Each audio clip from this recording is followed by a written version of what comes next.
Oké, weer een nieuwe update vanuit het Experience Center, week 3. En we gaan zo naar het gewas kijken, maar als we terugkijken op het weer, hebben we eigenlijk weer een redelijk bedroevende week achter de rug. Iedere dag eigenlijk mist en donker en weinig licht. Dus we gaan even kijken hoe de ontwikkeling is geweest de afgelopen week. Als eerste de Marinis. En wat we hier zien is toch dat energieniveau in de kop aan het afnemen is, zeg maar. Dus hij heeft echt zijn kracht nodig om in leven te blijven. Maar we zien wel dat de tweede tros staat volle bak in bloei. En de derde tros komt eraan, dus de ontwikkeling gaat wel door. Maar we hebben eigenlijk gewoon echt wel daglicht nodig. Oké, als tweede de Merlies in de onbelichte teelt. Qua ontwikkeling zien we hier eigenlijk nagenoeg geen verschil met de Marinis. Wat we wel zien in de Merlies, dat de tekening door de Peppino-infectie hier iets sterker te zien is als in de Marinis. Dus dat is op het moment eigenlijk het grootste verschil. Als laatste de Grandies. En wat we hier zien is dat hij eigenlijk toch, ondanks het weinige licht, behoorlijk goed doorontwikkeld is afgelopen week. En ook hier de tweede tros staat goed in bloei en de derde komt eraan. Dus op het moment zit er eigenlijk niet heel gek veel verschil in de ontwikkeling. Wat we daarnaast nog hebben gedaan, want we vonden de bevlieging wat minimaal vorige week al. En toen hebben we nog een kast erbij gezet.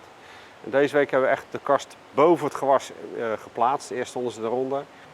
En als laatste wat ik nog op wil merken is dat we hebben afgelopen week toch besloten om het blauwe velletje nog even eronder te laten liggen. En deze gaat er dus op vrijdag 21 januari onder vandaan.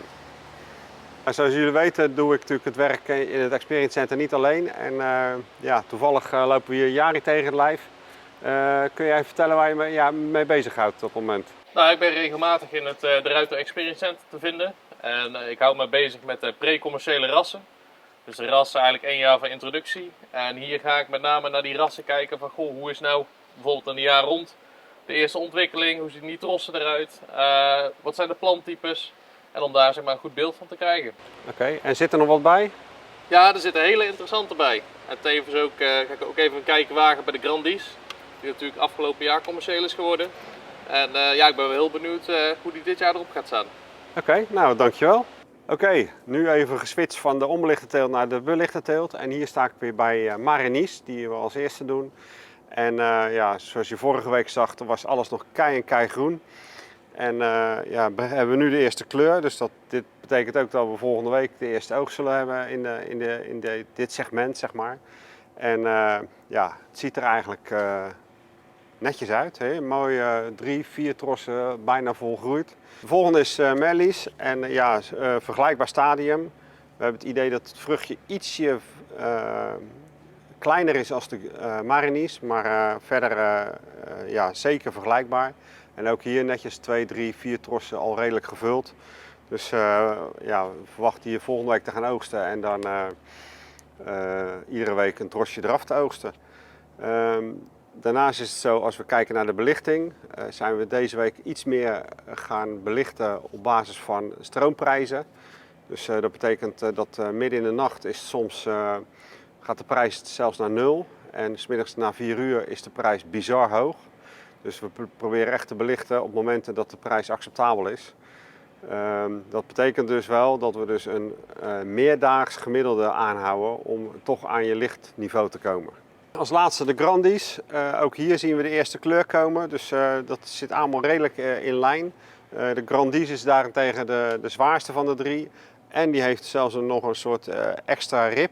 Dus de presentatie in de doos is ietsje anders dan die andere 2. Maar verder is de ontwikkeling redelijk vergelijkbaar. Dus daar staan we echt van te kijken, want in het begin was hij ietsje trager. Een ander leuk wetenswaardigheidje is dat je ziet hier de velden gemarkeerd met een rood lint. En dat betekent dus dat we deze trossen die echt hier hangen, die komen ook in de market te liggen. Dus mocht je in de komende weken, maanden een keer op bezoek komen in het Experience Center, dan zie je dus echt de trossen daar liggen van het veld wat we gevolgd hebben tijdens de vlog. Tot zover de vlog van week 3.